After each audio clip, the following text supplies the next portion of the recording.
the HDMI wasn't working, so I just did this one to see if the VGA would work. Management stuff. So Okay. that's why I paused. I don't want you to think. And how long is this? They gave me 2 hours. 2 hours. Yeah, but I gotta talk to them. They were recording it. You're recording this? It is going to be televised. Okay. In the future, I don't have it. People have to tell me that ahead of time because I have sometimes proprietary slides and from other scientists, and they give them to me, so I don't share them. So are my slides?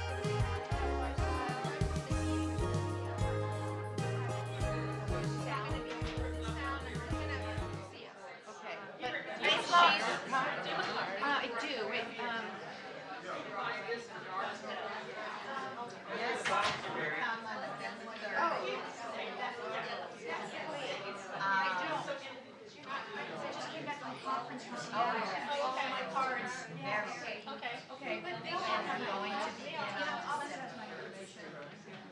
Which I'll do. November 3rd. I do have it, but I didn't I saw it on the printouts. But they were Oh.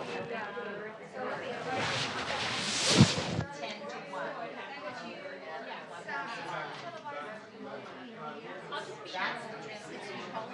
It's not really orange camera. Yes.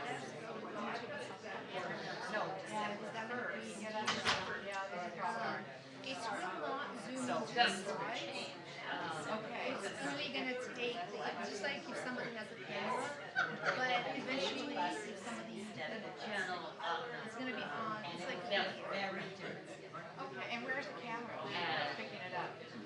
At this point, they're not going to do away with that, right? They are going to change it a bit.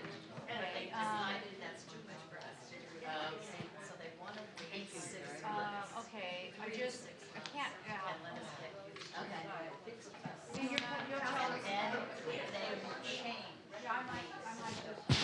So probably the plan arrived. Always the 18th. I wish I knew. Yeah, you didn't know. You didn't know. Well,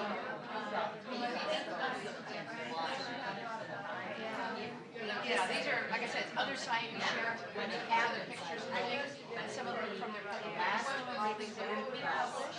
oh, And so it's a real big deal. So I'll stand over here and do the talk, and then 5 to 6, 5 to 10. yeah. Plan right in. I believe it's really hard. I'm gonna cut it down and just talk off of. 5 to 6. So at some point in time, are we going to touch on fumigation? Yes. Oh, absolutely. That's. Do we need to move the computer?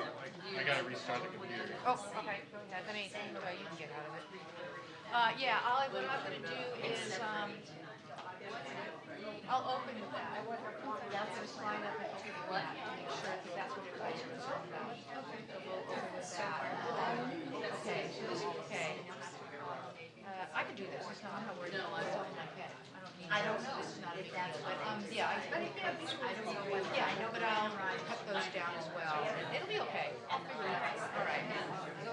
Thank you so much. I can't. We'll see. But for now, it's going to stay the same. That part is it's almost fixed. Worst case, if you can't get it up there, I can actually do it with just seeing my slides there. Okay. And I really don't even need that, to be honest with you. I got it all in my head. But They are getting everything. But no, it was really. Well, I can't say that. I thought.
Good afternoon, everyone.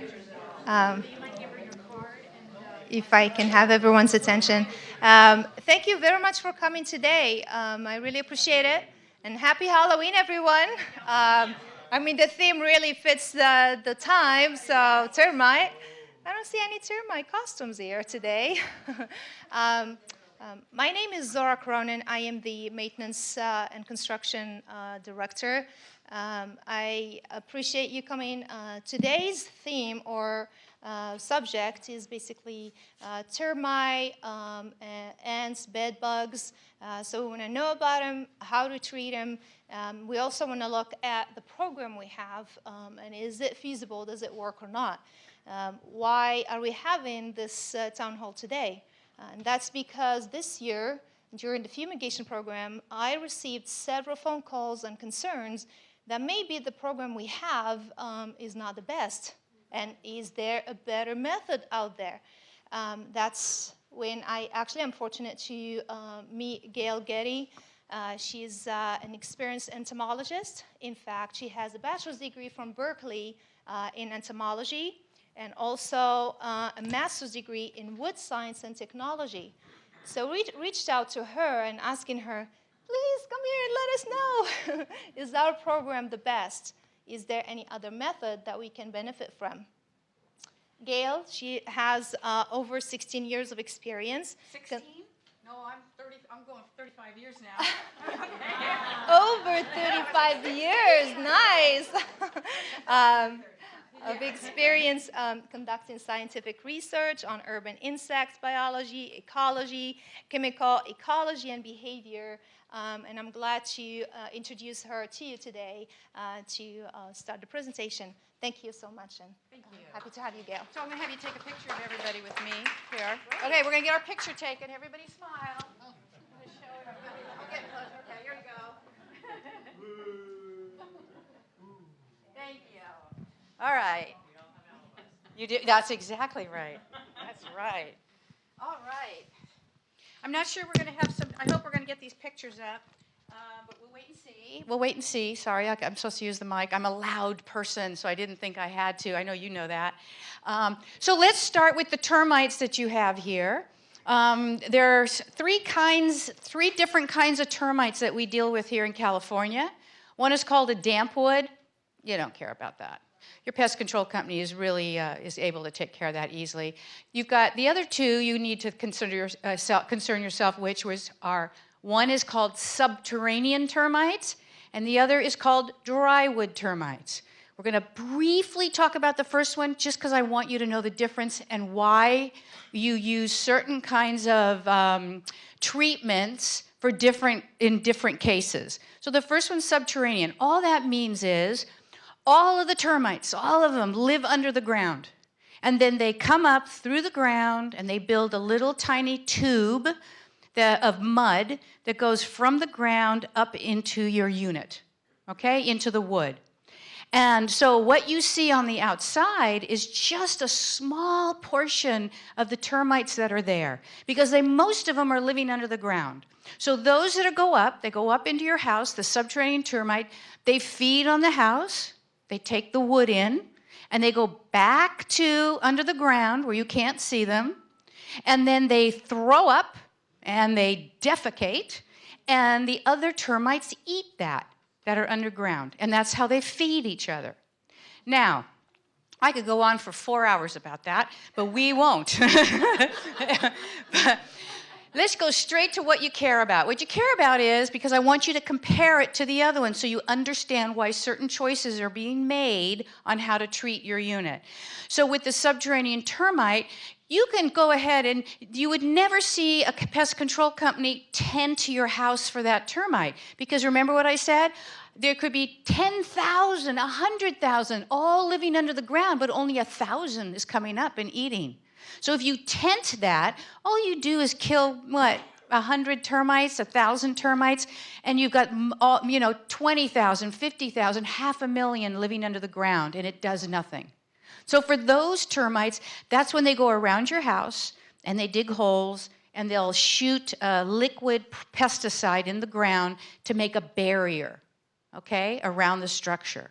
And there's two types. One is the termite goes through the barrier. They don't even know it's there, and they get it all over their body, and then they go up and they feed, and then they go back down under the ground, and everybody grooms themselves. All the termites go up and they groom themselves. Doesn't that feel nice? That's a nice shirt she has on. Anyway, they groom, and so you pass that pesticide on to each other. Sometimes they know it's there, so it's a barrier where they come up to it and they go, oh, no, I don't like that, and they back away from your house. So those are kind of the things they'll do with subterranean termites. Sometimes they'll put baits in the ground, these little stations. Enough about that. Let's go to yours that's concerning yours. So the other one that you care about is called a drywood termite, a drywood termite. Everybody say it to me. Going to be a pro when this is done.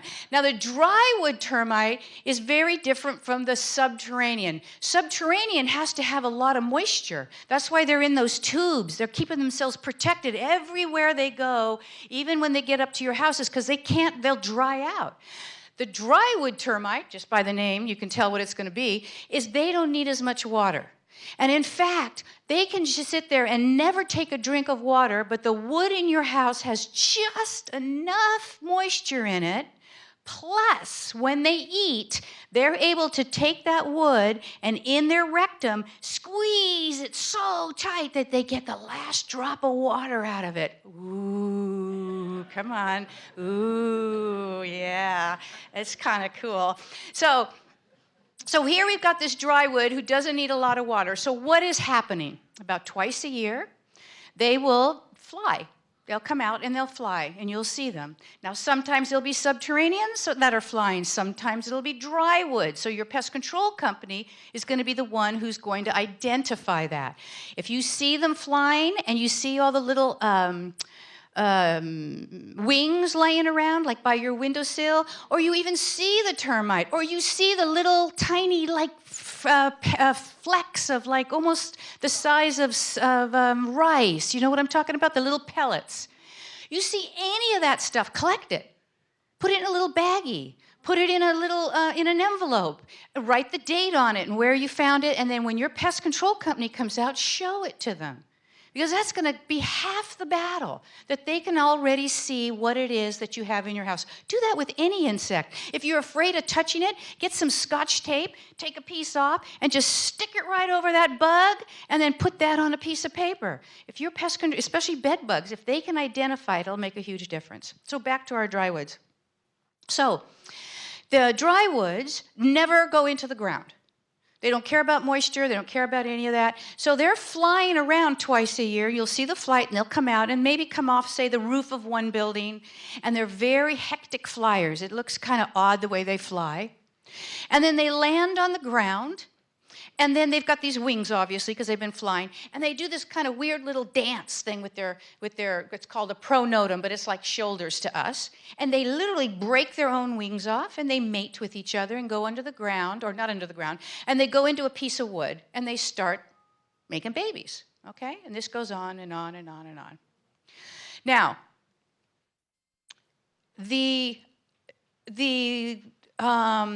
when you get these things in your house, most of the time, you're probably going to find them in the attic, right? Under the eaves, things like that. Sometimes you'll actually find them, your pest control company will come out and see you have a perfectly lovely, beautiful tree in the front yard, but there's one branch coming off that's totally dead. They'll actually infest those as well. On driveways, you know, where you've got the form, the piece of wood that sometimes they put the forms in and they pour cement in these little, but they leave that wood there. And they'll go into those, into that wood, and start a new colony. Okay, so this goes on and on and on. Here's the key. The biggest problem I talk about bed bugs so much now. Termites. Okay, so let me back up. So visual signs that you have your dry woods are going to be sometimes a little tiny hole comes out of a piece of wood, you'll see, and what it is inside of there is the termites are kicking out those little poop pellets, okay? And that's what they are. They're literally poop pellets, okay? And they'll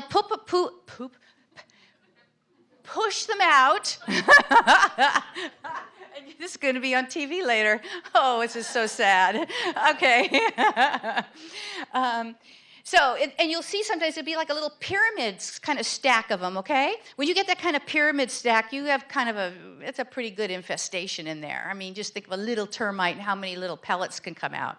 So that's one sign. Another sign is when drywoods are eating the wood behind the structure here, they go across the grain of the wood. So what does that mean? You know how the tree lays down the lines, right, the circles? The subterranean stays nicely in a circle when they eat the wood. The drywoods go right across. They don't care. There's big openings. And so sometimes you'll actually see that. The wood will get so damaged, and you might take a screwdriver and go, what is that? And you start poking at it, and literally the front piece of the wood comes off, and you see these kind of empty spaces. I've got pictures of that if we could ever get it up. But I think we're done with this, huh? I'm going to move it over there. Oh, okay. Yeah. Okay, so these are all signs that you have the problem. Let's talk, because this is what we really care about. How do you get rid of them?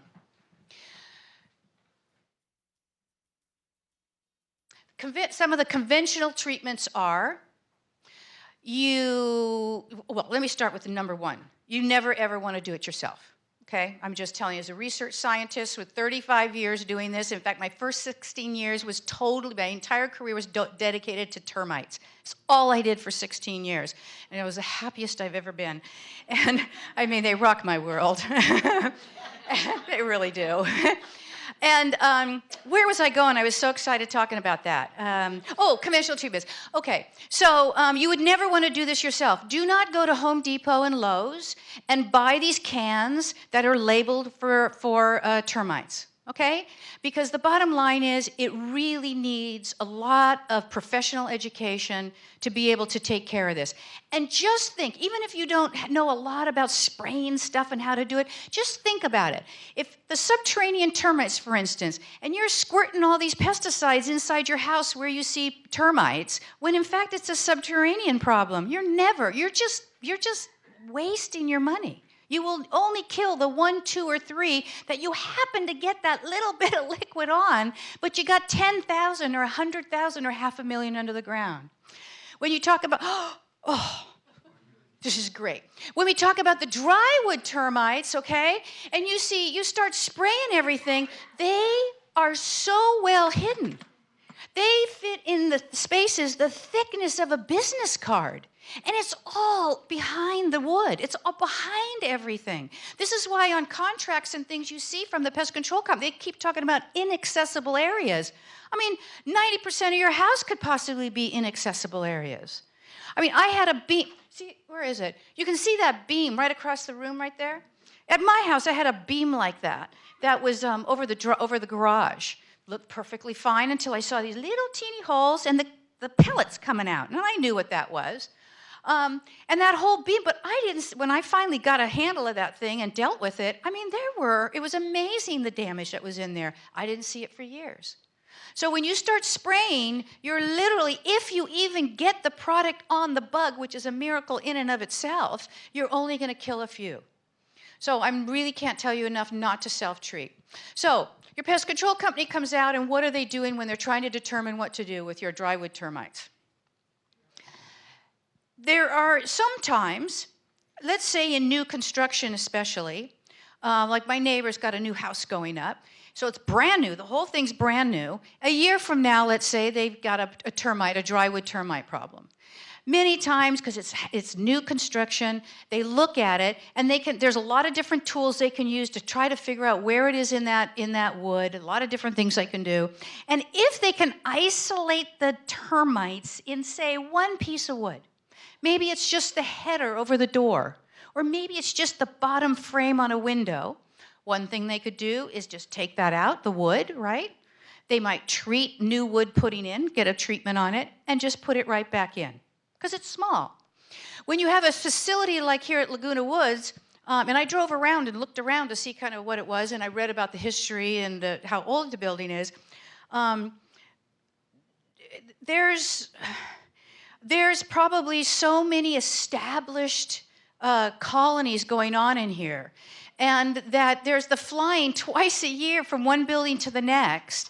And by the time they actually show themselves with some sort of visual means of identifying them, and these are the ones that you actually get a chance to see. Because most of the time, you're going to have bed or termites in the wood, and you have no idea they're there for years. Until finally, they've been kicking out all the holes, right? They've been kicking out their feces, and it's all been going, let's say, between the wall, right? The wall void. And then finally, that's getting all full of termites. You know, we got to move somewhere else. And finally, you start to see the little holes maybe that come out, you know, on the outside. And of course, the little winged ones want to come out. So, I mean, you know, they're concentrating on that. The take home there on that is obviously, I can't stress enough, they're so well hidden, and that by the time you actually start to really notice it and it's a problem, you probably have a pretty good infestation going, okay? So this next thing, instead of just taking out a little piece of wood, because it's a fairly new construction, yeah, let's just go forward. Keep going. We're going to go to, what's it? No, let's look, just keep going. Yeah, just go out. It's too small. Yeah, keep going. Yeah, oh, that's cool, but we will miss it. Go keep going. Yeah, that was so neat. Yeah. No, keep going. Oh, but that was so cool. What? No, keep going. All right, keep going. Yeah, but look at the babies. They're so cute. Do you see the baby? Okay, right there. Go back one. So these are the pellets that the dry wood is kicking out. They have 6 little sides to them. So if you put them between your fingers, like I very always cause, ew, but it really is not bad at all. You just don't lick your hands or anything. It's just, you don't rub your eye. But if you feel them, they're hard, right? Because they're eating wood. And there's 6 sides to it. If you have a microscope, well, you know, if you have a magnifying glass, it's really great to look at or show my grandchildren love it. And you hold up the glass, magnifying glass on, and you'll see the 6 grooves, which are 6 muscles surrounding their rectum as they squeeze it out, and it makes a groove in it, and you can see it. Oops. Now you see the different colors? You're going to see all kinds of different colors. So you're going to get people coming up to you going, oh, I know this is, these are not drywood termites because of the, super. Okay. Of the color of the pellets. No, they're all kinds of different colors. It depends on the wood they eat, right? Nice white pine, it's going to be lighter color. You know, something darker, redwood, I'm going to tell you right now, they'll eat that as well.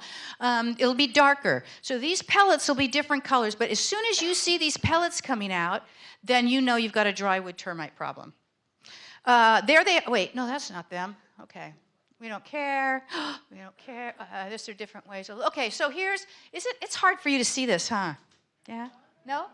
Okay, so here's drywood termites. I talked about the tree, like if you have a dead limb or something like that. You can see here kind of the holes they make underneath a piece of wood. Now here, you can see this is an eave. So it was all painted, and the little tiny holes all of a sudden appeared, and the pellets came out. This is a research project. I think I bet I was 28 years old when I did that, back out in Marina Del Rey. Oh, those were the good days, huh? 28. God, I wish I knew everything I know now then. Anyways, we take a screwdriver, and you'll see your pest control company do that. They'll start poking the wood, and sometimes the screwdriver will go through the wood, which you can see it would do there. But let me tell you, it looks perfect. You have no idea. That thing looked like there was nothing wrong with it except for a couple of little holes, and the pellets came out. And so when we took our screwdriver and we started poking, and we pulled off just that thin layer, because they'd eaten everything right there, right up to that thin layer, because they want to keep it closed, right? They don't want to open it up like that, because then you know they're there. So anyway, that's the type of thing you're going to see. So here is, again, you can see the holes kind of be more round. There's a lot of babies in there. Oh, the babies are so cute. Here you can see the 6-sided. See how that's what the pellets look like close up? There they are. Yeah. I'll tell you more, but okay, wait, I'm telling you all that. Here's some more. Now, when you see it like that at the bottom, all that is they've been pushing the pellets out of a little hole up in the ceiling, and there's a spider web in there, so it gets all clogged up in the spider web. Isn't that cool? Yes, I know. Wow, thank goodness. So, it's like, okay, there's the pellets. You can see them there. You see that a lot. That's a great picture. Isn't that something? There's lots of ways. We won't go into this because your pest control. Okay, we went through. And these are the subterranean. See the tubes? Sometimes they'll come under. They'll come under the cement, and there's cracks in your cement or your plumbing, and the subterraneans will come up, building those. See the little the tubes, building the tubes up and into the wood that's the flooring. You can see the difference. The drywoods don't have to do that. Here's some more damage. This is when they fly. We don't care about that. We don't care about that. Those are, can't show you those. Yeah, I can't control. Okay, let's talk about, stick with the control now. Okay, so sometimes your pest control company will come out and they'll actually treat with a product, a pesticide. They'll drill holes along it, and what they're trying to do is they're trying to drill a hole in and hit that gallery. We call it a gallery. The wood piece behind the wall you can't see, where they've eaten the wood out, right? So it's this area that's kind of like a little hole, a little area, and they all live in there, and they make these galleries or these maze all over the wood, and they want to try and find those spots and inject it with a chemical, okay? So that's another way of doing it. Now, a facility such as yourself here, though, you're probably going to have less of that, considerably less. You're probably going to be leaning more toward fumigation, okay? And let me talk about one more thing. So you're going to, and I think this is important. I bet a lot of you hear the advertising on orange oil and this type of thing. And I'm sure you go to your management company, why can't you use that? It smells nice, right? It's lovely. It's like it's natural, right? Yeah. When they're going to do a treatment where they're going to have to take the liquid chemical, they have to get it to the bug, okay? Because it's a liquid. They have to get it to the bug. So no matter what the liquid is, whether it's a pesticide or a orange oil or something like that, they still have to get the stuff injected in the wood to the insect, okay? And so when you hear claims, and I want you to be real careful with this, when they say, oh, and they make the comparison of orange oil with fumigation, there is no comparison. You should never compare the two, okay? Because anything you're going to be injecting into the wall is no different than injecting a pesticide, or the choice might be an orange oil or some other product. There's lots of products out there. So it should stay in that category of these, what we call spot treatments. Okay, we find just this little spot with termites. We're only going to treat this spot because this is the only place we find it.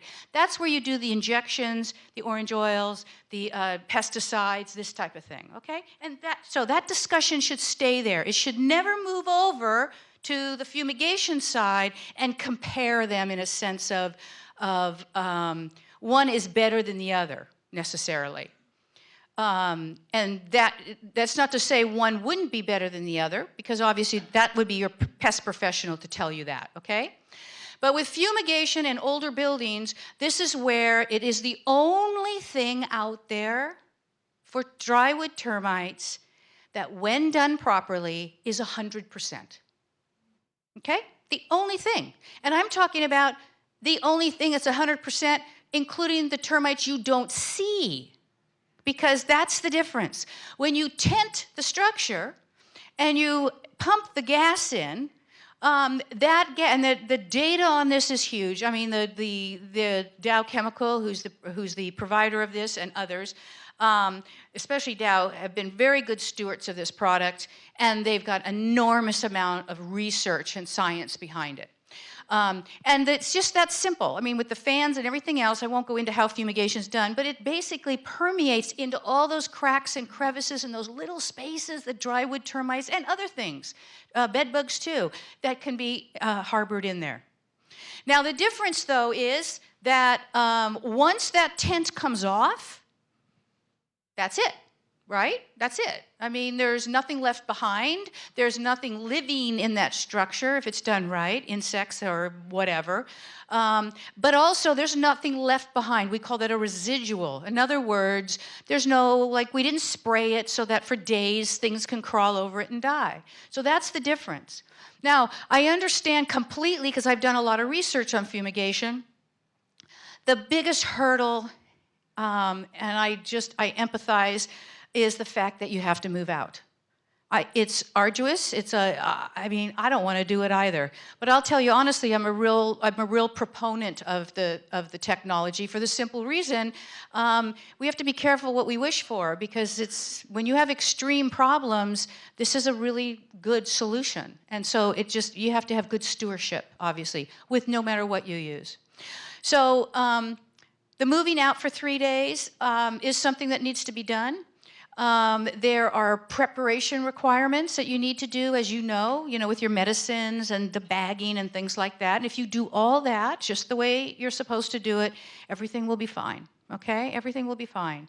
I'm trying to think of what other kind of questions you might have along with that. Yeah?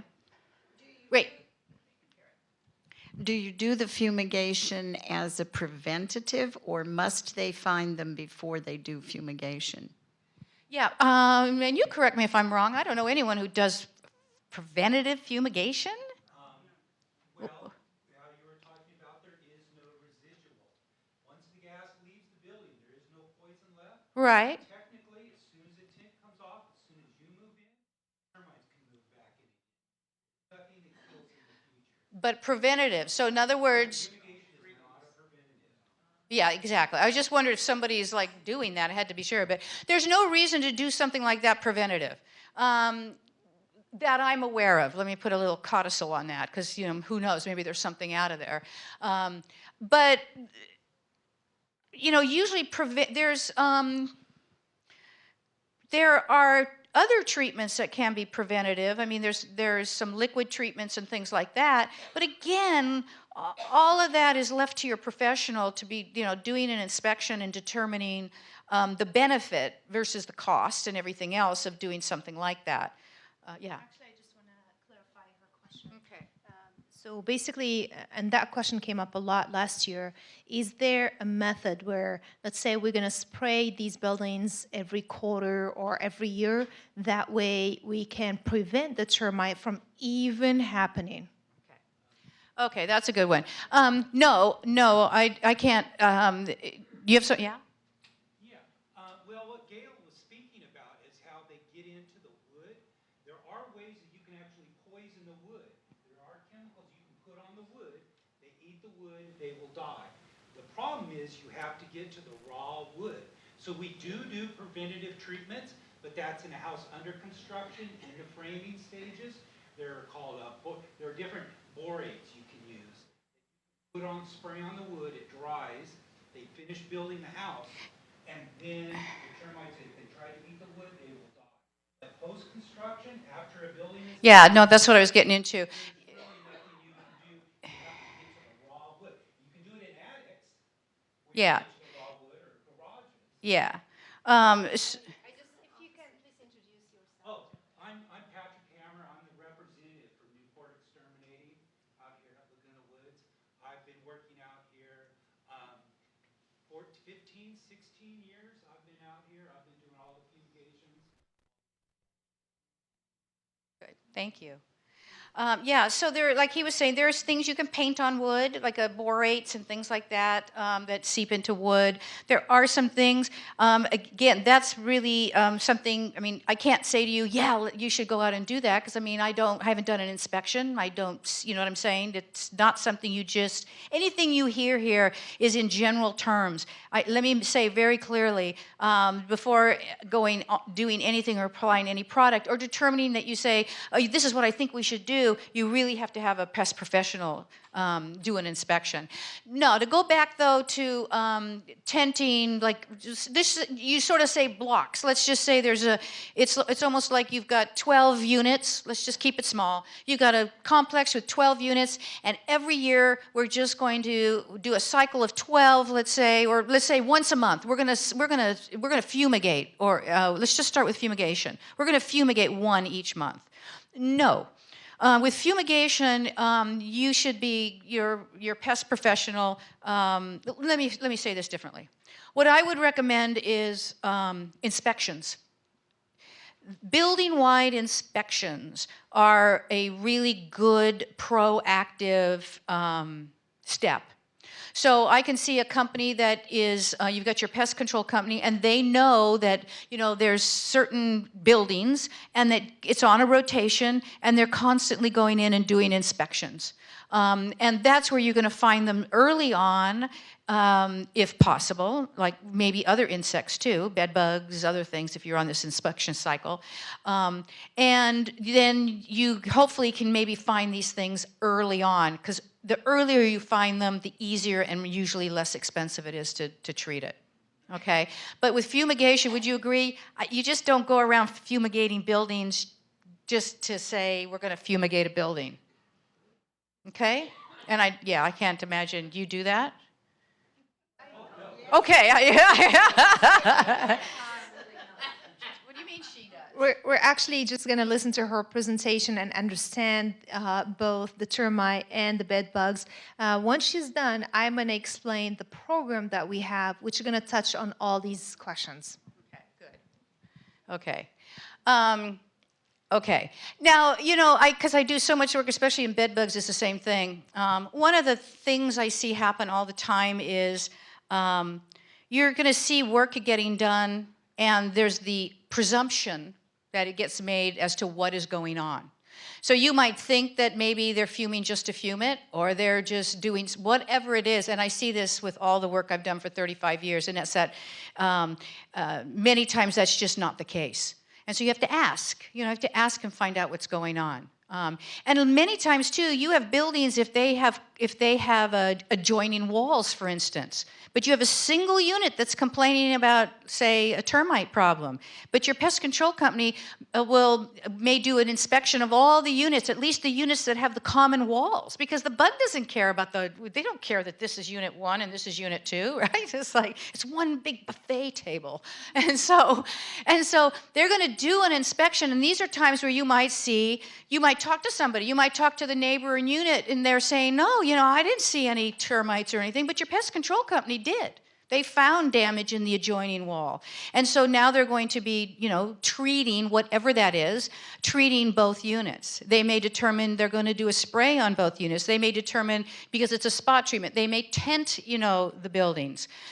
And many times with tenting as well, with fumigation, you don't tent just one single unit that has adjoining walls. I mean, there's a gas that's going out. You have to encompass the entire structure, irrespective of the unit numbers.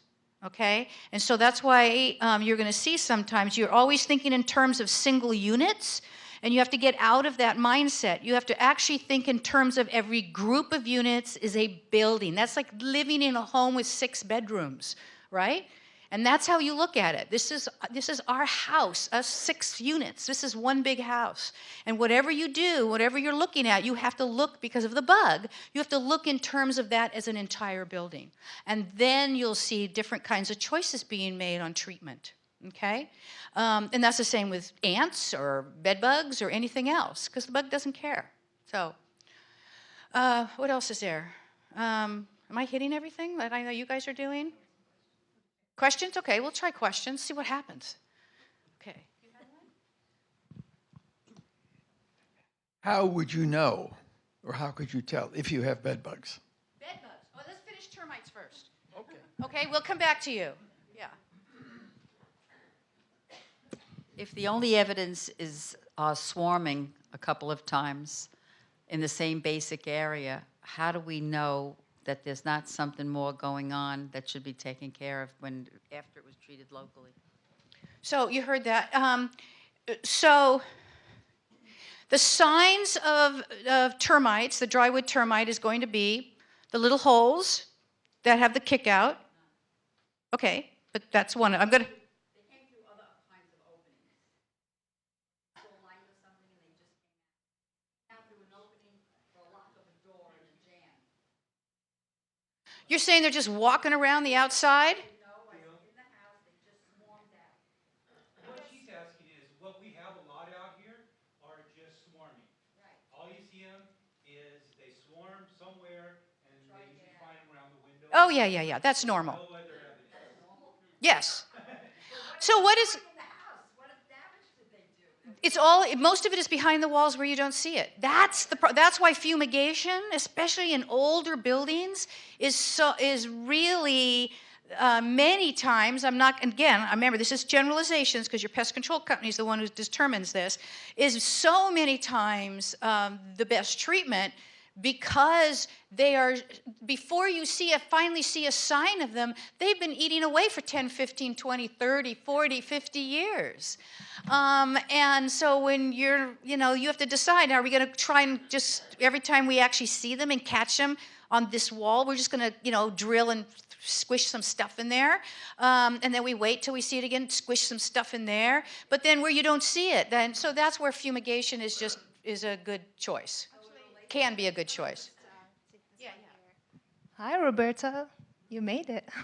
So to kind of answer her question, we do have a program. So first of all, when we have an escrow inspection, part of the inspection, we inspect also for termite. So whenever a unit is in escrow, we actually make sure that we inspect for termites as well. And that's a window that we have, time frame to kind of check if there are any termites in the building. But we have the prior to paint program, which is a 10-year program. So every year we have about 10% of the buildings that are under the prior to paint. And the prior to paint is not only to power wash the buildings in preparation for the paint, they actually look for dry rot, termite. So we do have sort of a built-in program embedded in other programs to check for termite. So, but also we have employees that are doing either plumbing work or electrical work, and sometimes they do have, necessity to put a 2x2 opening in the wall, and if they see a termite, they report it. So it can be, so therefore the termite presence can be detected when we have inspections during the escrow, when we have the prior to paint program, and when any of our employees are performing maintenance work, they keep an eye on the termite. But if I already saw swarming twice, 2 different years, locally, there's no outward signs of anything. My question to you in terms of United Mutual and their buildings, my question is, how do they know if they haven't done the entire thing and tried to get rid of it, that there's not continuous damage going on? We're going to get back to that because I'm going to go over the program in detail later, and Newport Exterminator is going to help me with that as well. Actually, that's a really good. You don't hear people going in and having a program like that. Usually, I always have to stand up here and then I talk about it and I try to convince them to do it. So I really take my hat off to you. That coupling of other services, doing inspections, which means obviously your staff has been trained so that if they're doing plumbing, they're looking for other things.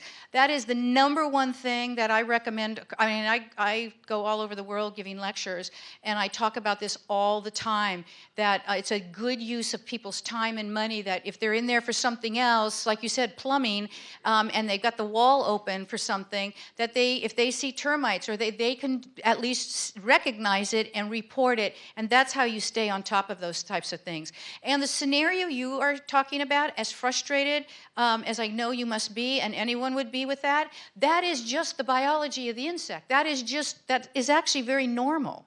And especially in older buildings where many times you're going to be doing treatments and, there's another totally different colony somewhere else that is going on, and all of a sudden they start to appear. Again, you've got established buildings here, so all of those especially the biology of the insect you're gonna see all the different kinds of cycles of that. So actually your situation is, unfortunately, is normal, and you're gonna see that always.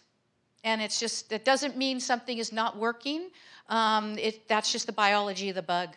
It really is. So I'll go back here and then I'll come back to you.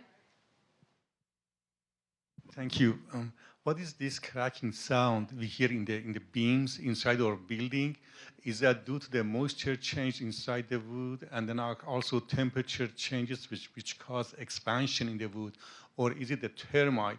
Because I get it once in a while in my building.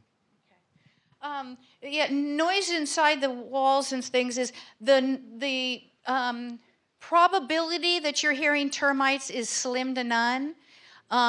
We have equipment that we actually plug in and we can hear things. Sometimes, because as scientists, we know how to do this, where we put our ear to wood and we can, do things to jostle them, and it's just lots of fun. But the odds are, I'm not saying it isn't, because I haven't done the inspection. Remember that. I have to be real clear. But I know, it could be mice. It could be, it could be expansion from heat, and, it's cold outside and everybody's got their heater up, things like that. It could be a lot of things. There's not a clear answer to that. You'd really have to have someone do an inspection. But, especially buildings of this age, you're going to have noise. You're going to have sounds and cracks, and you're going to have things, it's totally normal. So, but if you're worried, you should talk to someone about it. And I know I said you were second. No, I have a split rail fence behind my house. And the gardeners were there not long ago, and they told me that there were termites in it, and they replaced one rail because of it. But they said, I think if anybody that has a split rail, if you know what I'm talking about, they're unfinished, and I guess they're a popular place for them. It's attached to the house? No. Oh, way in the back. Okay.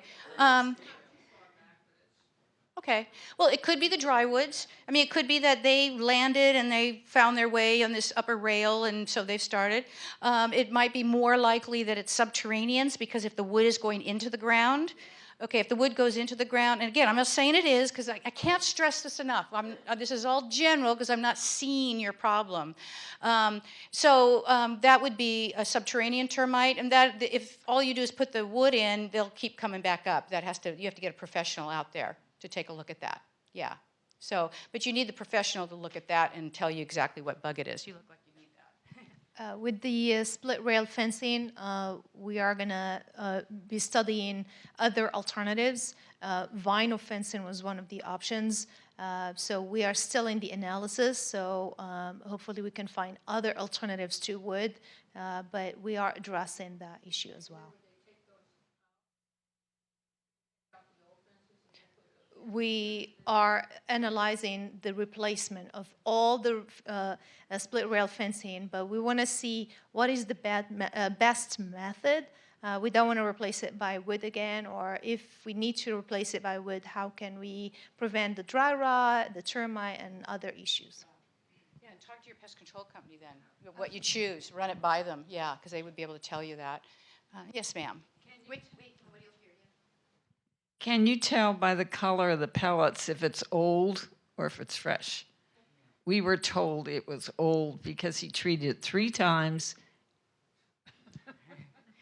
I'd be really wealthy if I could figure that out. We've been talking about that as scientists since I can remember.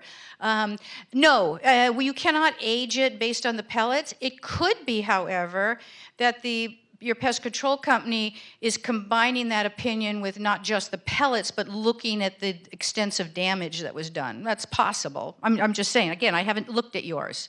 I'm just saying that many times you get an answer, but the professional, like myself, I'll simplify my answer to something, but what's gone into it is 5 or 6 different things that somebody's told me. So that's possible. And when I say age, though, it's a very difficult thing to do. It is not something that you're going to fine-tune to. It's more than 5 years. It's less than 5 years. I'm looking at, it's probably been there 10 years, or it's been there a year. These are the kind of numbers, maybe, because in lawsuits and things that comes up. But not the pellets. You can't age them. Not the pellets. No. Yeah. Oh, maybe it was a young guy. He's learning. He was old. Well, maybe he's an old guy and is tired like me. Wait, I think I looked at somebody back here. Yes. Hi. As it relates to the fumigation, what is the recommended timing if you're going to have an infant in after a fumigation? Or is there a Having a cleanup? child. Okay, you know what? I'm not going to answer that. And the reason is your pest control company is going to tell you when you can re-enter a building. And so for me, I mean, do you want to venture that one? I don't want to. Yeah, why don't you come up here and share the stage with me? Thank you, darling. All right. Well, out here, it's always going to be on Wednesday. We always put the tents up on a Wednesday. We start the clearance. We start clearing the building on Tuesday. That's when we power ventilate it. And usually we've had by noon on Wednesday, it's been cleared for reentry. And it's only cleared after the licensee has gone in and tested the air in the entire building. He uses what's called a fumiscope. It sniffs the air. He gets it down to 0.00 parts per million. Absolutely no detectable amount of gas anywhere inside the building. Once that is done, then it is clear for entry. You understood that? Yeah. So the minute they take that tarp up and they tell you, it's clear for, and that's what clear for entry means, then you can go in. They're determining that, yes, it is safe for humans to go in. Okay? Yeah. We had an inspection during escrow, and 3 months later, we found our bathrooms covered with the wings, termites. And of course, a couple months later, the mutual tenanted the whole building, and in United, they put us up in a hotel and picked up the costs. But when we lived in the valley, we used to have the same thing it looked like, but every April, it seemed that during that 1 month, every year, they showed up. Is there a time for that? Yeah. So termites, they swarm certain times a year, and it's usually prompted by the environment. So, for instance, the subterraneans like to generally in California, this fly come out April, May-ish, sometimes March, and then September, October, somewhere in there. And that's usually, you know that how we go through the summer and it's hot and hot and hot, and then all of a sudden we get this first winter rain, that first like brush with rain. That's when you're going to see it generally. And the same thing, you go back around, you know, we get that first April shower. We've gone through winter and everything else, and it's like, wow, it's warming up. It's really, we get that little shower one day. That's where you're going to see them. And it's the same with the dry woods. It's all prompted by weather.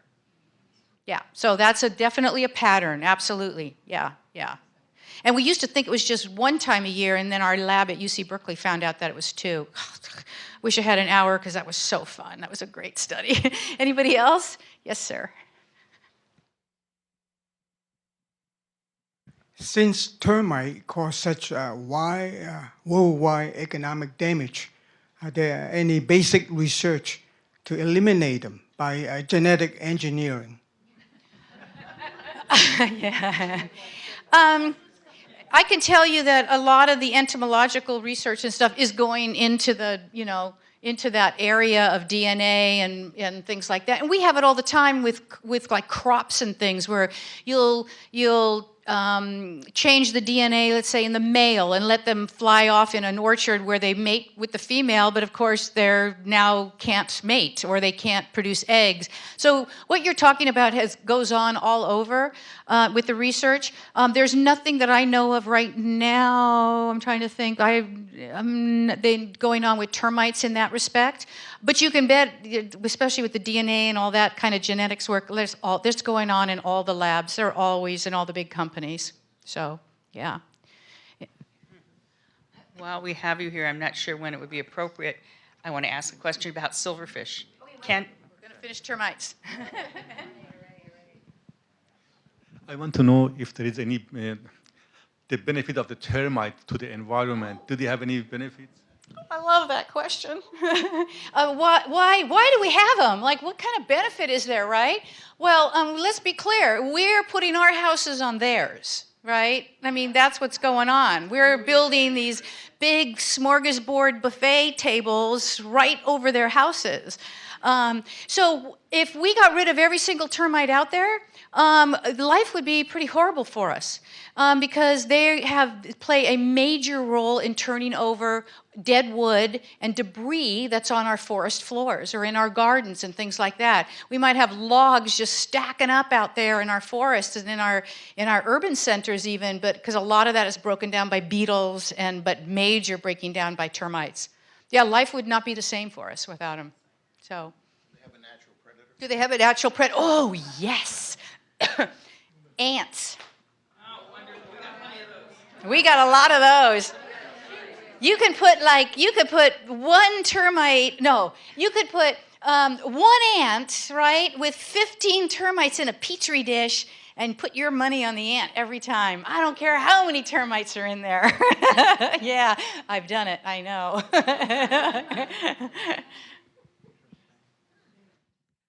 With all of this structural damage going on and deterioration of wood, does it ever happen that a building just suddenly crumbles down and that's the end of it? I'm not going to say it never happens in California because you just know there's going to be this one little farmhouse somewhere out there that I don't know about. But I know the reproduction of them, especially dry woods, is a slow process relative to, say, the subterranean, the damp wood. We do have termites, like for instance in Hawaii, that are pretty ferocious. They're the Formosan. But here in California, in Southern California, there's I've just, in my entire career, never ever heard once of it happening. Of a structure, let's be even clear, people are living in, like your homes and things like that. You might have a shed out there that eventually falls down. So yes. When I lived in Indonesia in the 70s, we just ate them. They were long, white. They looked like the pine nut, and they cut the wings off of them, and we roasted them. We didn't do it. Servants did it and ate them.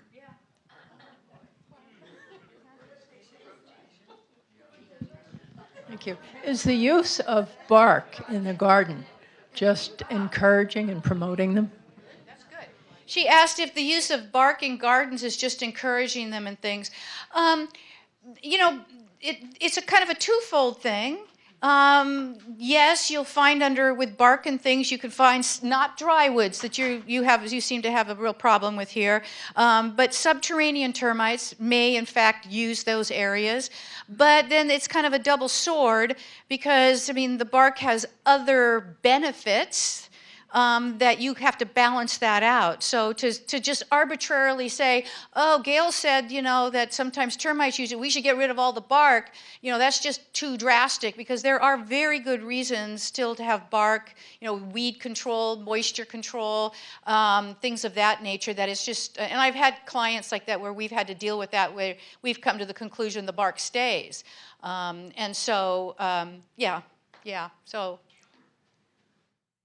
To answer your question, I've been out here for years, and I've thought about that same thing, about how the bark is used everywhere.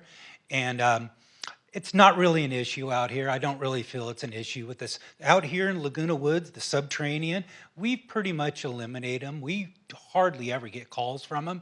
Some of the new termiticides we use, the Termidor, has worked so well out here that we've pretty much, every once in a while, we'll get a call for subterraneans, but not very often. It's pretty rare. And I don't really feel that the bark is really playing an issue out here. Or the split rail fences. I don't believe the split rail fences are really an issue either. They're far enough away from the structures that they aren't really causing that. It's mostly dry rot and drywood termites for the split rails. What about hardwood floors? Like I say, subterranean termites, they will get into hardwood floors. They like softer woods, generally speaking, but they will get into them. But that's not even in much of an issue. Yeah, and the product you mentioned is just it's a top-notch product out there right now. There's a lot of good ones. I don't mean to isolate it just to the one, but yeah, obviously I can just hear that you have a really proactive program so far from just the kind of questions and the comments that are getting made, and I'm just really pleased, to be honest with you, what I'm hearing. Yeah, you got a hand slowly going up. Okay. Yeah, we're surrounded by the Laguna Canyon Conservatory, and there's a lot of open area.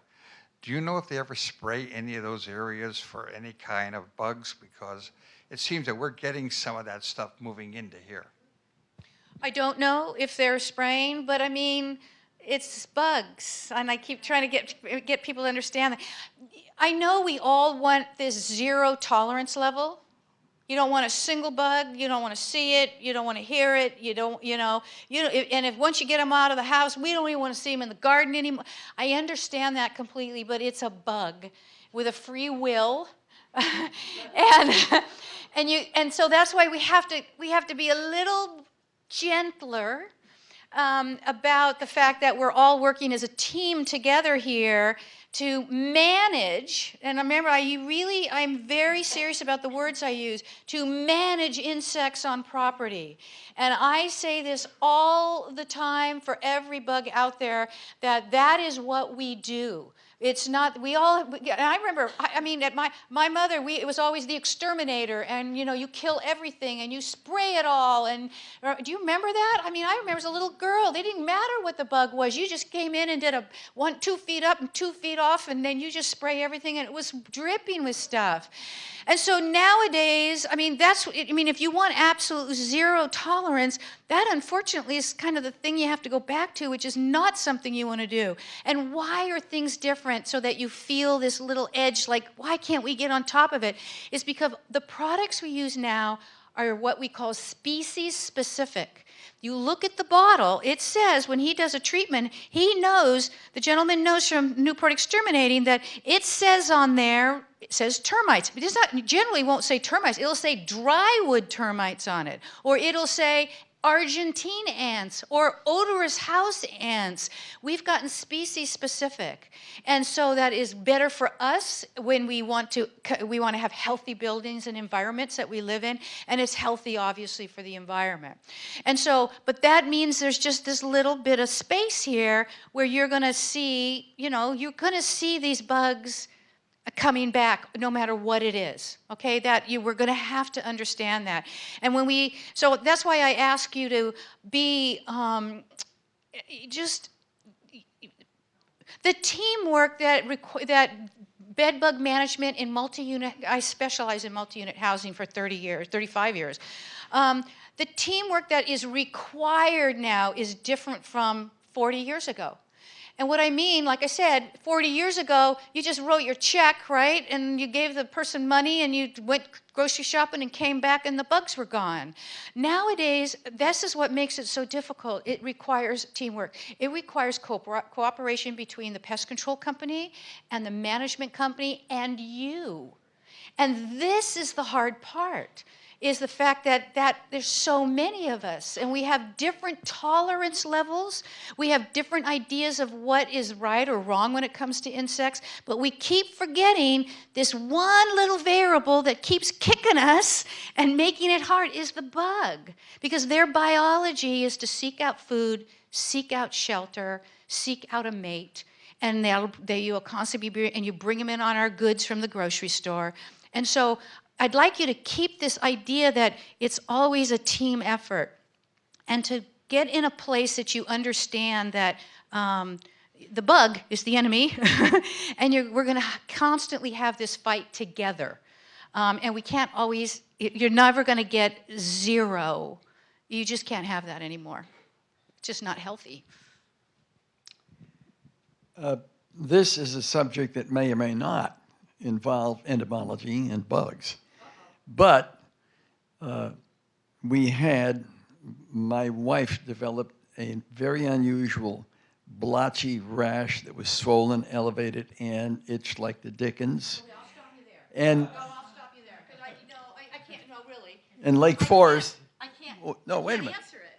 Oh, well, okay. I'm not a doctor. Now, I understand that. Okay. I am. And when they did the biopsy, they couldn't tell what it was. Okay. It was that weird. But that same weird thing happened in Lake Forest, a neighboring city, of young people that were covered in this stuff. It was a big epidemic. It made big news in the newspaper, and I haven't heard anything about it since. No, I don't know what that is. Yeah, that turned out, no, I do know, actually. Did I say I don't know? I did say that. let me put it this way, because I don't know that your story and my story are the same one, but I believe that was eventually determined it might be a mite. It was a wood mite that was in, Yeah. in the ground cover. And they actually, bless you, they actually did it twice. They came back and put new ground cover. Yeah. And it was in the new stuff, too. And that took them. You said Mite. A wood mite in the barn. M-I-T-E. And that took them. Yeah. It was a guy from Orange County. Yeah, there was a. They Yeah. finally figured it out. That was a big. I'm trying to remember who figured it out too. Well, now wait a minute. Mites you can't see. The difference is, all your mulch comes from here. It's actually the trees. So, but that Yeah. came from somewhere else. It got infected and Yeah. got out. Yeah. Here. The termite talk is going really well, but we really have to move to the next. Okay. What's the next one? Okay, bed bugs. They've taken over my world, I'll tell you that. It seems to be all I do now. Go ahead. Who has a question? You want me to talk about it first, or? Okay, well, here, let's get this. If you travel, what should you look for in the hotel to see if they have bed bugs? Okay.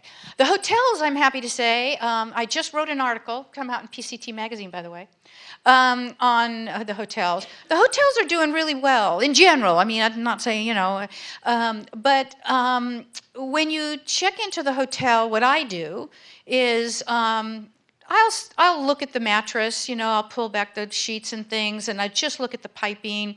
I'm not expecting to find anything, but I do out of habit. The big thing I do is I just keep my suitcase in the bathroom. I usually work out of the bathroom, or I don't put it on the bed. I don't put my clothes in the drawers. I keep everything in the suitcase, and maybe I'll put it on the floor because the bathroom's so small. I'll put them on the floor just outside the bathroom, just because I just don't. All I care about when I check into a hotel is I don't want to take them home. I'm actually, as horrible as it is to wake up to bed bugs, is so third, fourth, fifth on my list. It's really about not taking them home.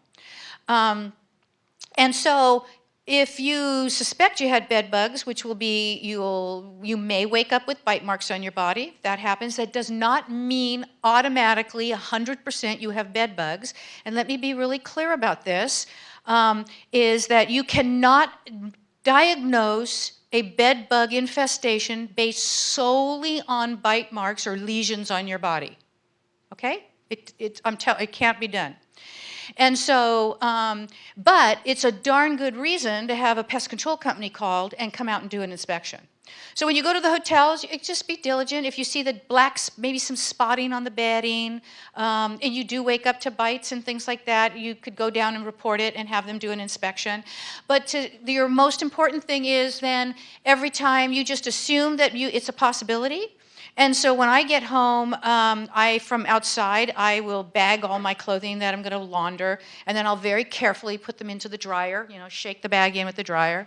If you wash them on hot or dry them 30 minutes on the highest, it'll kill everything in your belongings. And then I inspect my suitcase. I don't bring suitcases in the house now. I always leave them in the garage, things like that. So, yeah. Bed bugs love me. I've been bitten all over the world. Is it the blood that they like? Because other people don't get them. So what happens is this. Bed bugs aren't just going to walk into your structure. Let's be real clear. What they're doing is they come in on goods. So you go shopping, you buy a new chair. I don't care if it's an old chair, a brand new chair out of a department store. You go to the movie. It doesn't matter. It could be the mailman. It's not just the tenants. It could be the people who work here. It could be the maintenance people. It could be people who visit you, your grandchildren. I can go on and on and on. So this idea that we got to figure out, that who started this thing and all this type of thing is moot, really, for the simple fact that anybody can bring them in. So they come into the building, usually on somebody's stuff, right? Like you said, you take a trip, and you've stayed somewhere, and you've picked them up, and you bring them back home. No. Just saying. They got to get in somehow. You're assuming facts, not in evidence, which is what I'm doing, too. It's just an example. Okay, I've taken a trip, and I come here to Laguna Woods. I don't know. I've brought in just a single mated female. One bug, but she's mated. How am I going to find that? I mean, it's like I'm looking and looking. They fit in the space, the thickness of your business card in things. So you can't, I mean, most of them you will never see. And so you bring them into the house, and what they do is they like to be as close to their blood meal as possible. And so wherever you sleep, generally that's where you're going to find them initially, when it's just starting out as an infestation. Whether you brought one mated female or 10 of them in your suitcase, or the caregiver that comes over and she's got them on her little stool or in her purse. I mean, really, this is how these things happen. So now what happens is they feed about every 3 to 5 days. So they're going to stay as close to you as possible. Now that may be you're sleeping on that nice little lounge chair in front of the TV all the time. You really actually never use the bed in there. And so you're going to find them around that chair at first mostly. So now what they do is they can detect you by carbon dioxide that you are exhaling when you're sleeping, and also your heat. You can have 2 people in a bed, you know, and here I'm with my hot flashes going off. They're going to detect that heat, higher heat from a distance, and so that'll attract them as well. They'll come up to the sleeping person, and they have a piercing, sucking mouth part, right, like a needle. And they poke around all over your body a little bit, trying to find a good spot to actually jam that little needle mouth inside of you. Now, a lot of people you're going to hear, oh, yeah, you've got bed bugs because, look, it's a circle of bites, or it's in threes. You just laugh at them and laugh at them. You can't say that at all. It'll look like anything and everything. Mosquitoes, cat scratches, you're allergic to strawberries. It's all of it. So anyway, so they poke that mouth part in there, right? And the first thing they do is they've got this salivary gland excretion, and they first inject that into your body, into that area, that anesthetizes the area, makes it numb. That's why the first time in a hotel I ever experienced bed bugs, I got up a bunch of times in the middle of the night. In the morning, I was covered in bed bug bites, and I never detected it all night long. I mean, I was covered in them. There must have been 1,000 bed bugs on me when I was sleeping. Yeah, I was not happy. So they inject that in you so that you don't feel it, and then they start sucking your blood out. That is the only meal they need. They don't need water. Nothing. They need nothing. They don't feed on other insects. They don't feed on plants. They just need blood. And so they're going to start extracting. They feed from anywhere like 3 to 10 minutes pulling that blood out. Then what they do is, as that meal is digesting, that's where they'll sometimes begin defecating the previous meal. And so sometimes, in fact, I brought a sample here of a woman's pajamas where she's got bed bug poop all over the top here, fecal matter. And I brought bed bugs for you to see too. And so they're going to defecate that last meal, and that's why sometimes when you go into a hotel room or you wake up in the morning, you see these little tiny black or rusty spots. That's just the defecation of the previous meal that they had. And so that's a sign that you possibly have bed bugs. Again, notice the words I use, because it could be that you got some little something on in the middle of the night, you started scratching something on your hand, and you made a little blood spot on the bed. So remember, you got to kind of think a little bit broader. So then the bed bug then goes back and goes into hiding again, and they do put off a pheromone, and it's an arrestant. And what does that mean? An arrestant means that I've got a pheromone I'm putting off that's an arrestant. You're all sitting out there, you don't care, until one of you gets just the right distance from me and you go, ooh, I like that. And so it arrests you. It literally makes you stop, and you sort of like to hover around here and stick around where I'm at. It might be they also have an attractant, which actually, I don't have to wait for you because I'm putting it off. And so from a distance, it's like, yeah, I like that. So those are the things they have. And why do they have that? Because then it keeps them together and you get the mating going on, right? And so that's what they're doing. They're basically just feeding and mating and producing new babies. To give you an idea, well, I'll scare you. I can't tell you that. They make a lot of babies, and the problem can get worse, and worse. The most important thing you need to remember is you are probably, as tenants or residents here, the most critical individuals to keep bed bugs under control, for the simple reason that you are the one in your homes who are going to most likely see things first. And it will never, ever, ever be easier or less expensive to control bed bugs than the moment you report it. And let me be clear about the fears that go on and why people don't report. You know, people don't report because they think it means they're dirty and unsanitary. Bed bugs don't care. I did a consulting job for some movie star. You all know, doesn't matter. You should have seen the house. I mean, they had housekeepers everywhere. It was so beautifully clean. The bed bug doesn't care. But they do care very much once, we all care very much once the bed bug is in your structure. So you reporting it is not any indication of how clean or sanitary you are. It means absolutely nothing. But once that bug is in the structure, then it becomes really important. Why? On so many levels. Let's see if I can get it all down.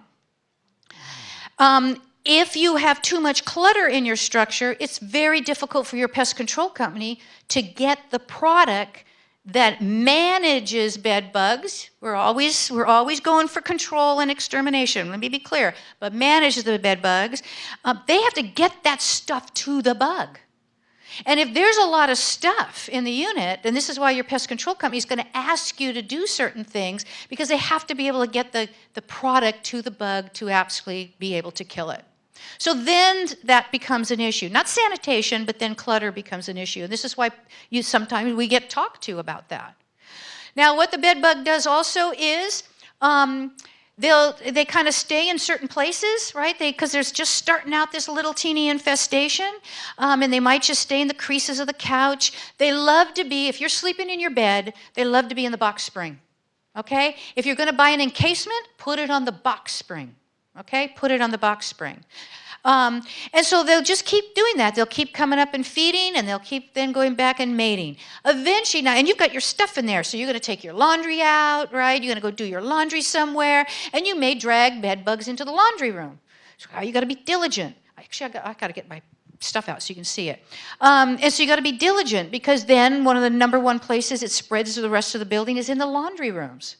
Because you're taking your stuff out, right? You're not doing anything wrong. We're just going to wash our things, and they fall on the floor. So if you can identify them and report them, I mean, that's gold. That's gold for the building. I mean, really, it's just saving money and everything else. Then eventually the bed bugs will move into the surrounding units around you. This is why you might get a knock at the door from your pest control company or the manager saying, we want to do an inspection of your unit for bed bugs. And you say, bed bugs? I didn't report bed bugs. Well, your neighbor reported bed bugs. Okay?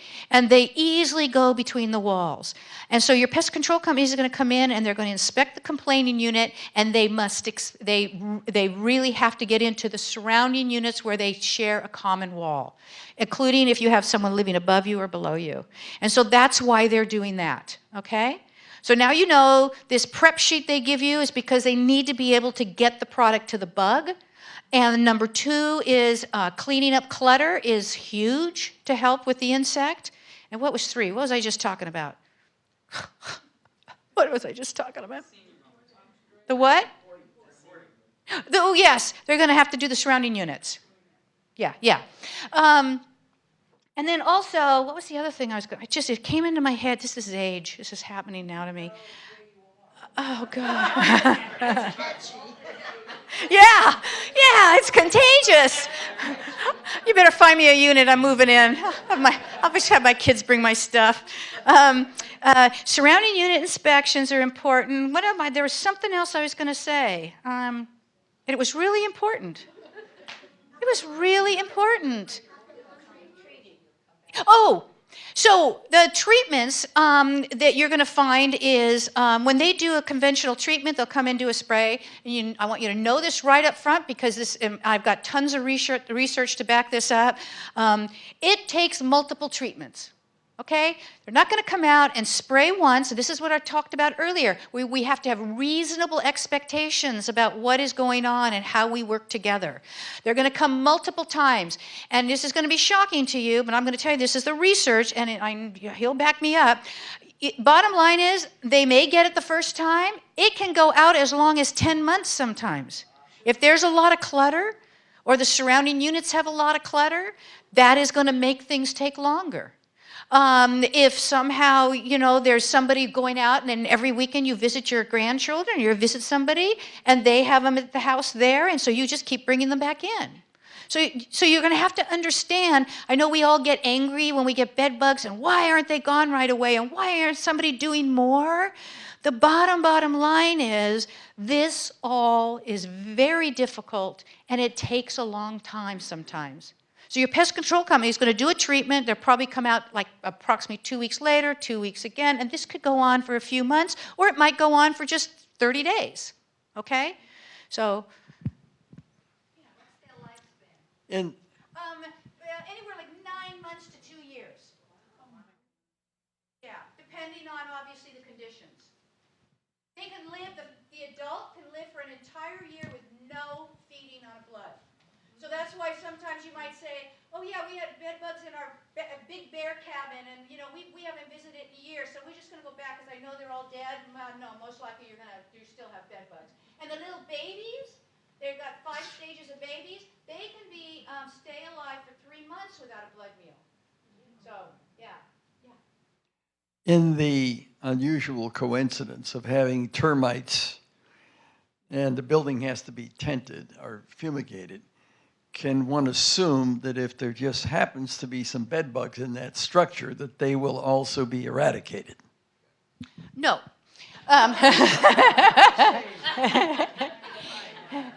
No. The only reason is, you probably will kill a lot of them, but there is the possibility that you won't kill them all. The reason is a termite job, how do I put this? A termite job takes a certain amount of chemical, let's say 1 times. To do the bed bugs, if you had bed bugs, you'd be doing, I think it's 1.9? Yeah, 1. the difference is it's not an ovicide. Well, yeah, but it's not, but yeah, that doesn't matter. But it's a higher rate. That's what I meant to say. You have to have a higher rate of the gas going in.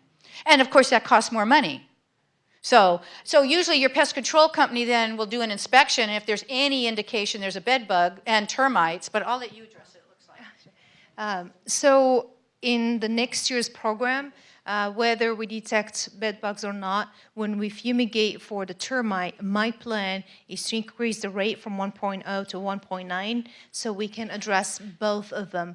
Because if we are going to go through the process to relocating the residents and fumigating the building, why not address both of them, especially since bed bugs might not be reported to us. So I'm going to just assume that it might be there and just treat it.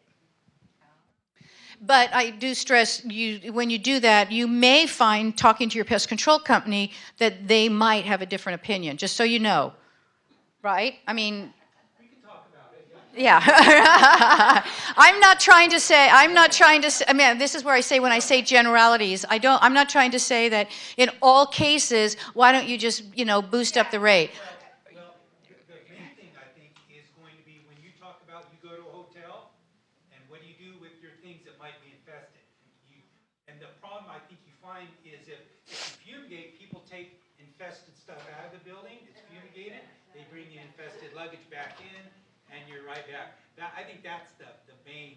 Yeah, reinfestation is huge, and so you're absolutely right. And so when they're fumigating, here, this is a good example, going back to the termites, but with the bed bugs, when they come in and they're fumigating, they're going to tell you can't take certain things out, right? They're going to say, leave this here, leave that there, because we're going to fumigate for bed bugs.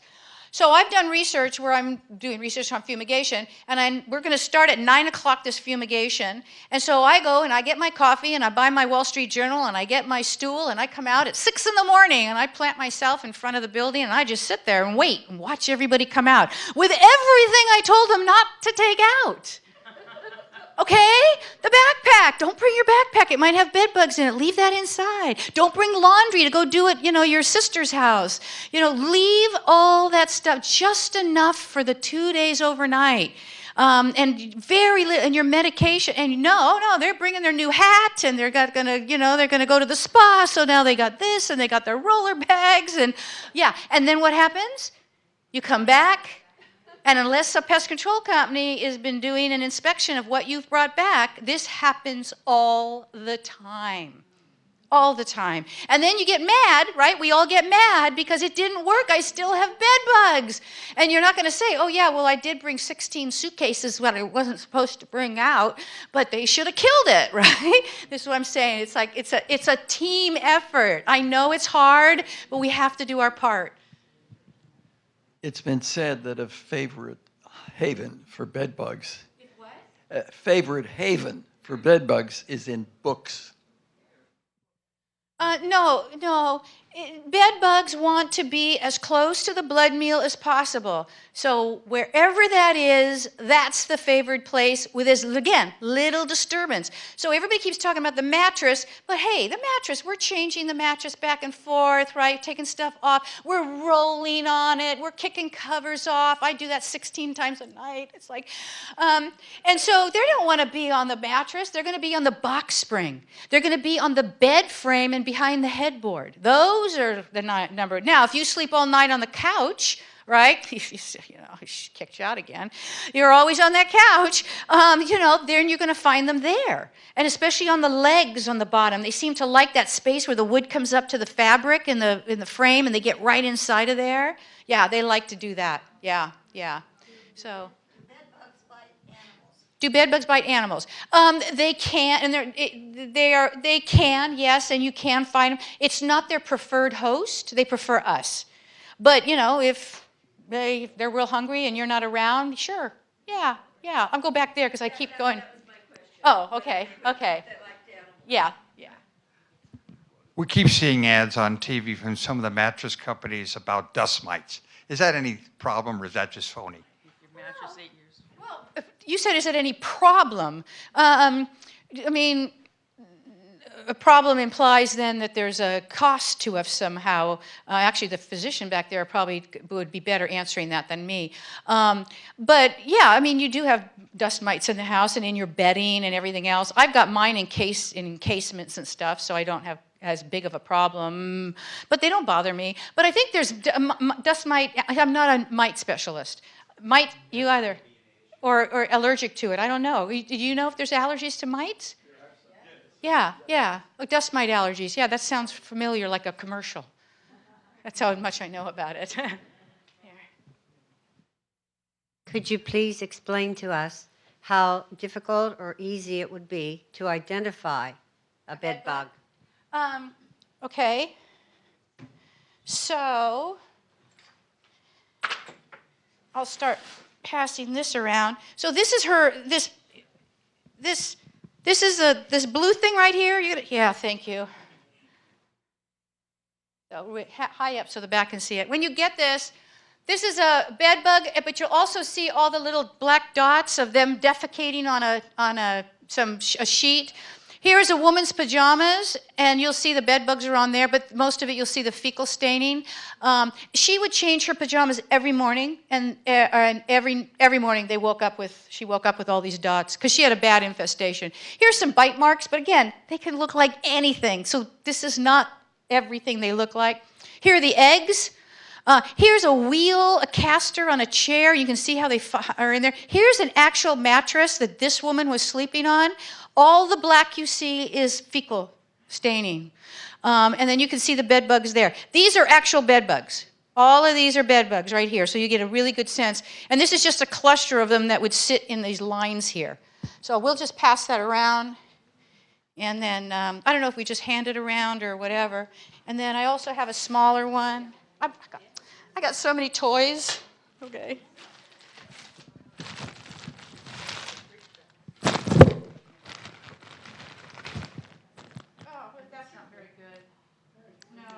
Look, I took them out and put them all in there. I forgot that. I do have another one, though. Here's, and here's just a company, it doesn't matter the names on it, but this is the life cycle. It starts with the egg, it goes all the way around to the adult.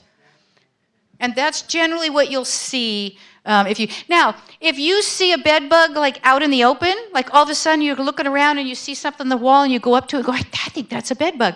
They don't want to be out. Okay, they want to stay hidden. That's why they're so hard to detect. That's why it's so important for you to report a problem or a suspicion even. Because if they're out in the open in the middle of the day, generally that's because they ran out of real estate. All right? It's getting kind of packed there behind the walls for them. And so, because they do not want to be out there like that. Okay, any other bedbug questions? I'm trying to think of anything important I haven't told you. Yeah.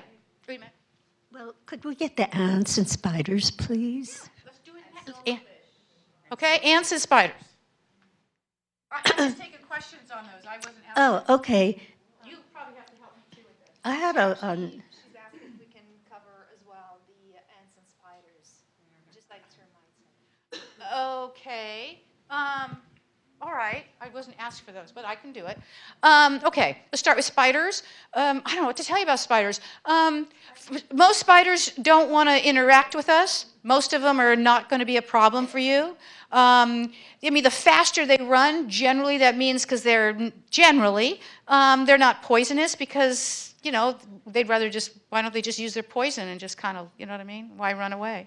Most of them are, unless you bother them, they're not going to be a problem. The best way to take care of them many times is just sweep them off with a broom when you see them. Sometimes you get the little yellow sac spiders that are up in the ceiling, a lot of times right on the corners. Those can be bothersome. You know, they can actually give a little nibble on you that isn't pleasant. But other than that, most spiders are just eating other insects that are in the house. Oh, black widows, that's a nasty one, yeah. I mean, a lot of times, you know, your pest control company, there's some really good products out there for spiders, like if you have them on the eaves. But a lot of that is just knocking them down constantly too in your own house. But if you're not comfortable with that on the outside, you know, it might fall on you or something. Yeah, your pest control company is the better person to be, you know, coming out and asking about that. So actually for both ants and spiders, our landscape crews or landscape division has a program that addresses these issues in the exterior, not inside the manors. So if you see them outside and you want to address them, just call property services and we have the landscape crews address them for externally. But inside the manors, I don't believe there's a policy or resolution addressing inside the manors. So if you see them, please call your own exterminating company. So the mutuals does not cover or treat or manage insects inside the home except for the termites and bed bugs. Okay, that makes sense. Okay, yeah? Ants? Okay, ants are coming inside for just like other insects. They're coming in for harborage, like a place to live, because maybe it's very, very cold outside. They're looking for food and water. Okay, that's why they come in. So in general, pretty much anything like ants and flies and things like that, the number one best thing to do with any of those is first sanitation. You know, washing your cabinets down, well, your kitchen tops down, making sure you don't have, you know, you're not leaky faucets and stuff, and you're just not dealing with it. Water's huge. If there's water, cockroaches, everything else are going to want to come. They you know, no, I'm not going to say they're going to want to come in, but that's what they're looking for, and if they find it, they'll stay there. Especially roaches. Food left out overnight. I mean, there's nothing wrong. I mean, I have the occasional dishes in the sink overnight, and the next day I tackle them. But you know, a propensity to have food out and dirty dishes out that stay there is all it's just food for insects. And once they get established, it's very difficult to get them out. So sanitation is probably the clearest initial attack that you can do within your structure and make a difference. Yeah. And you had silverfish? Well, I'm sorry, what? What you're saying, sanitation is preventative. Oh, yeah. Oh, well, once they come in, well, one, your pest control company is great for the exterior of it then, but once they're inside, don't be spraying with Raid and all these products, because it's just like anything else, like with the ants especially. The colony members, most of the insects are not there on your kitchen counter in your house. They're outside. And so all you're doing is killing those few that still keep, the others still keep coming back and forth. That's still sanitation first. What? Yeah, but if there's no food and water in there, if they can't find what they need in there, that's the first. I'm not saying it's 100% of the time it's going to fix it, but it is the first line of attack for you inside your structure. Is to, if there's any sanitation issues you can take care of, to take care of them. If you have ants crawling around on the counters, what I do first and foremost is I just make soapy water or some Windex and water, and then I just wash everything down.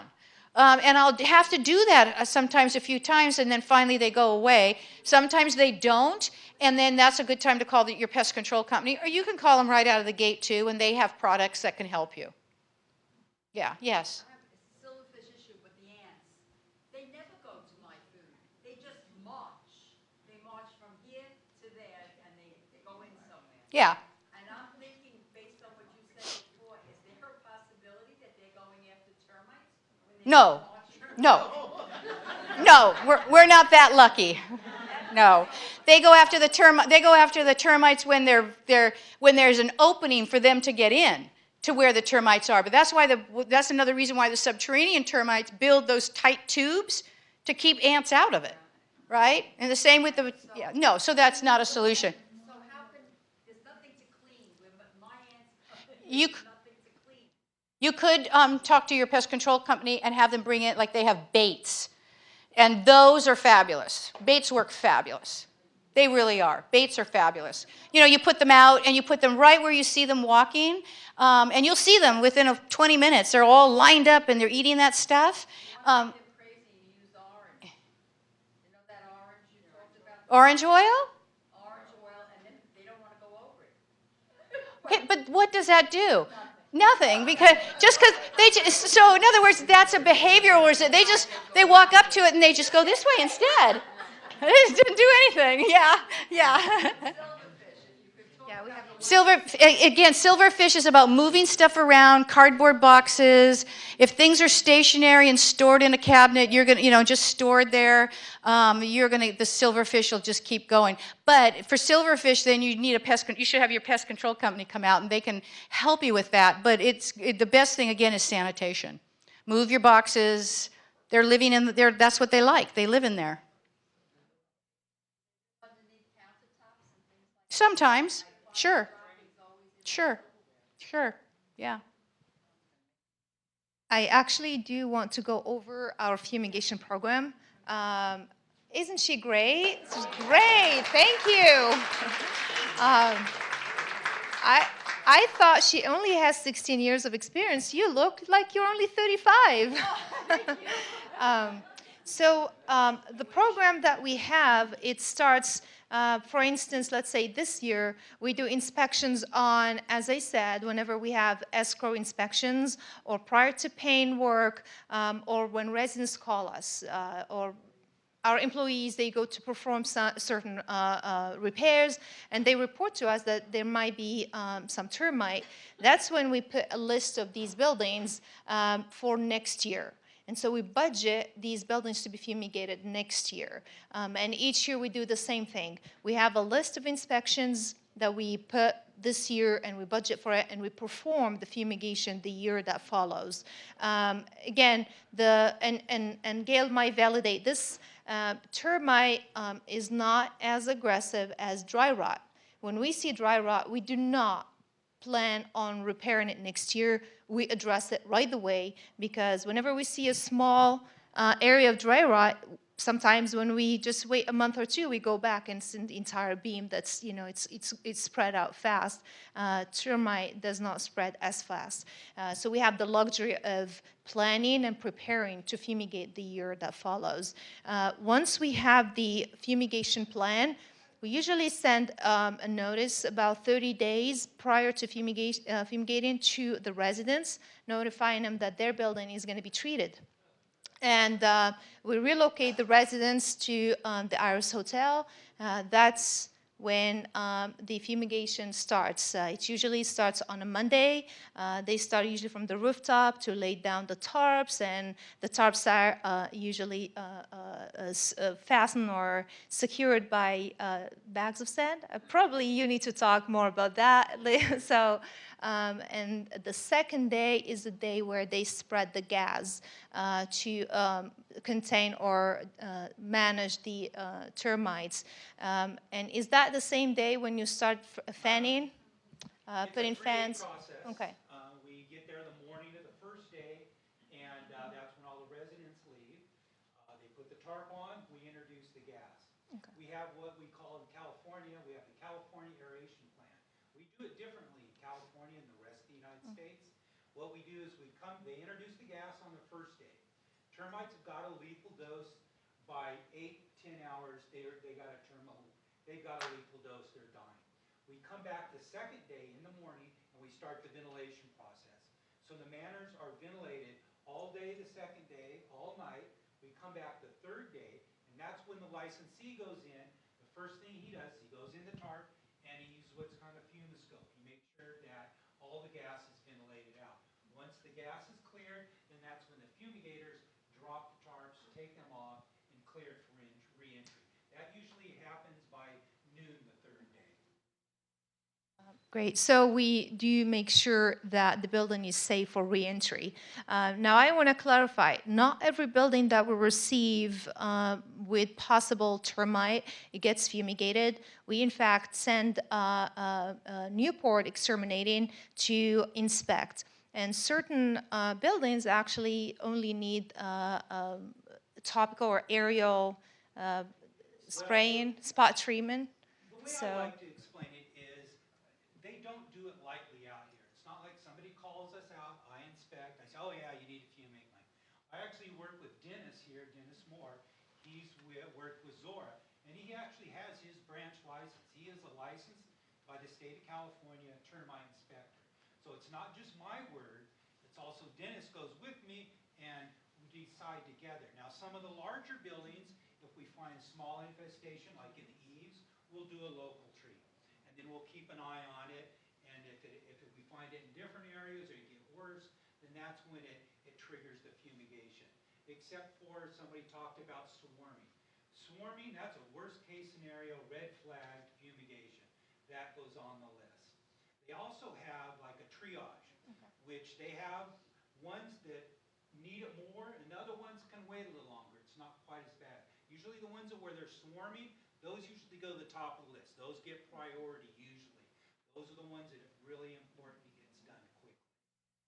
Like I said, and the other thing is, when we go out, Dennis looks it up in the computer, and he has records dating back to, I don't know how long, 15 years. So he can look at it and go, oh no, it was fumigated 5 years ago, we're seeing old evidence. Or they can say, oh, this has never been fumigated, okay, that's different. Or it was fumigated last year. So he has records, and we'll go back and we can decide whether it can be locally treated or fumigated. And Dennis Moore here is actually a VMS employee. If you can stand up, please. He's been doing a great job. He oversees this program, and he's been overseeing it for years, so I'm learning a lot from him. So thank you, Dennis. Appreciate it. So when you call Property Services to report it, the request goes to him, and he calls Newport Exterminating or does the inspection himself. Now, I just want to touch on one more thing. In the upcoming year, Tim Moy, our security director, is going to work with us on finding or making a program that would also help us with the security of the buildings while we're performing the fumigation. And I'll let him talk to that. Great. Thank you, Zora. Termites, nasty little insects. I got to tell you, I've heard enough of a lifetime of how they eat, feed, and their waste process. I didn't know that, and that doesn't make me feel good. Yeah, a little TMI there. All right, so as you know, back in May, we got hit with a few burglaries during the fumigation, and obviously that was a tremendous concern for our members, especially with the upcoming fumigations that were to take place. A lot of residents who did not want to move forward with it, and I can certainly understand why. And I will tell you that was a one-time event, hasn't occurred since. We're not experiencing any type of teams or gangs or thefts of that nature up and down our region. We worked very closely with the Sheriff's Department on that. They did come in with their crime lab. They unfortunately have not made any rodents with the DNA that they were able to put into the system. But they did make an arrest with an individual that they felt that was connected to it. Could not exactly point them or point that person towards those, but was able to get this individual with stolen property, reference other burglaries. And again, they just felt there was a connection between the two. Not enough to file in court, unfortunately. But I can tell you that working very closely with the Sheriff's Department, shortly thereafter, we collaborated with them. There was a few nights where they said, hey, there's some fumigations taking place, please stay out of the area. Well, what's that tell me? That means they were coming in, and they were doing their investigations, and I can tell you that did take place. And on the dates that they were not going to be conducting investigations, then we deployed additional officers, made sure that there were patrol checks. There are some other strategies that we plan on using, working with Zora's team in maintenance to ensure that nothing like this occurs again. But it will be a collaboration between the maintenance and security. And if that means that we have to put a few decoys out there, if that means we have to assign an officer, and I can tell you we'll be getting out on foot. You'll be seeing those security officers in and around those fumigation locations, and we'll be working with the Sheriff's Department. I know the investigator who worked the case personally. I know the captain and both the lieutenant there will be discussing these fumigations. So we'll take a team approach with security and law enforcement. Going into a place that's being fumigated requires special equipment because we read every now and then somebody breaks into a place, he's found dead when they take the tents off. Right. That has happened. Unfortunately, we don't know when this person came in. We don't know if he came in during the night prior to being opened up. So of course it is very dangerous for any, I would not recommend any burglar to go in during a fumigation. And I'm not sure what precautionary measures this individual or individuals took. But you know, we cannot say, and we certainly would not make any accusations that this was an inside job or they had special equipment or anything like that. I can only tell you that moving forward, what actions we are going to take, working again with our security team and with the Sheriff's Department.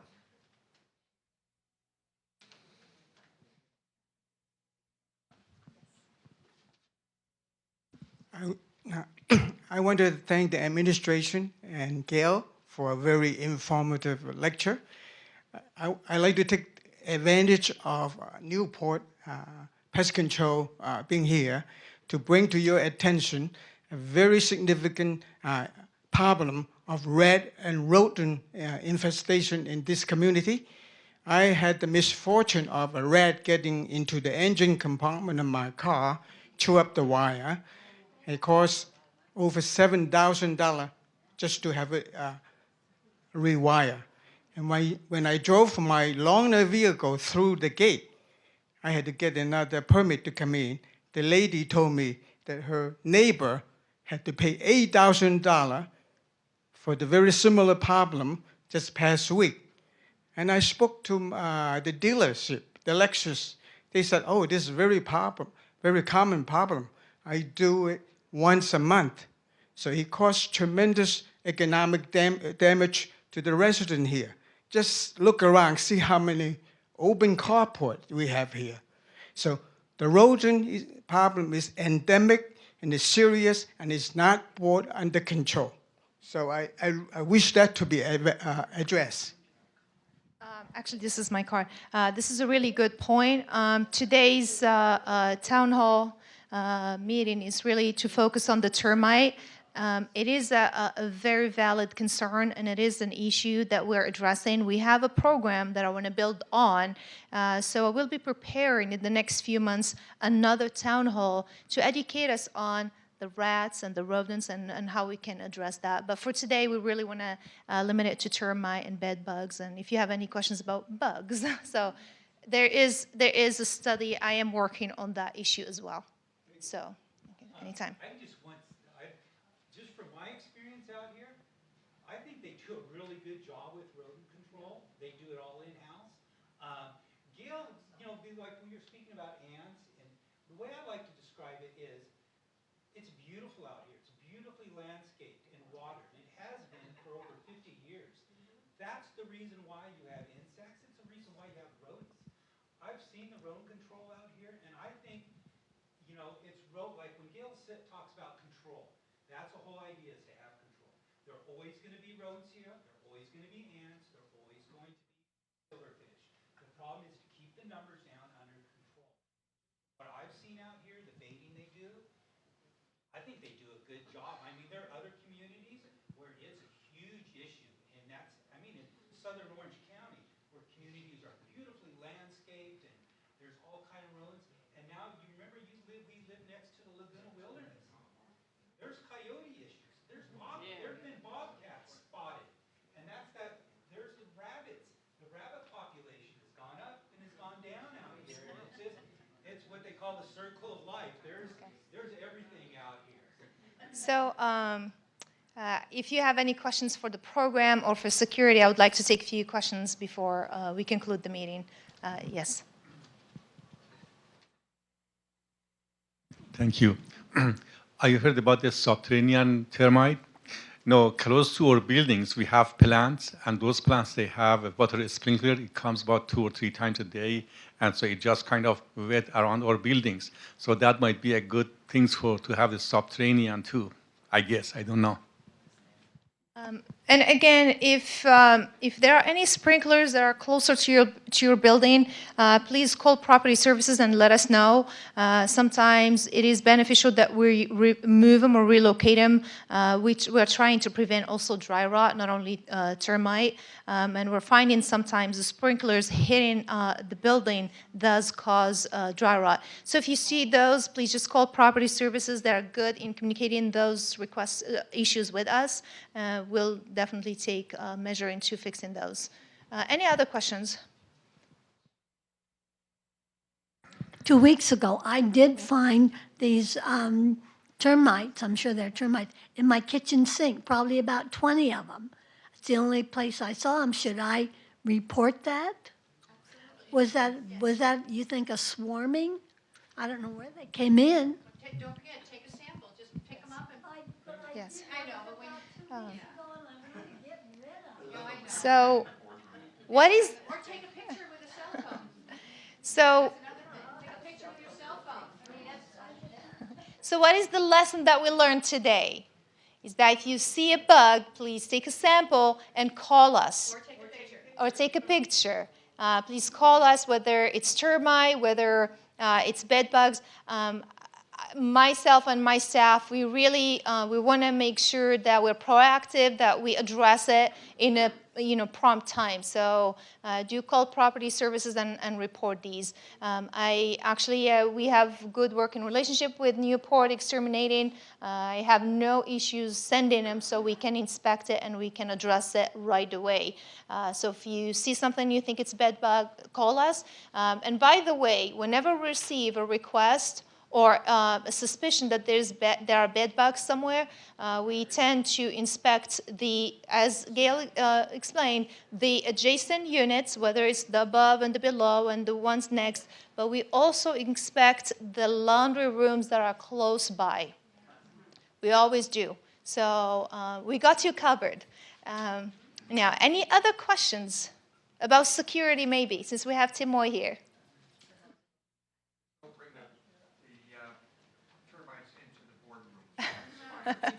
Or maybe do so we can remodel it. Okay. Anyways, well, please, I thank you very much, Gail. If you can give a round of applause, thank you so much. She's been wonderful. Thanks a lot. Thank you, Tim. It's been great. Thanks a lot. If you have any questions, please, I have my business cards over there. Do email me so I can address those. Thank you very much.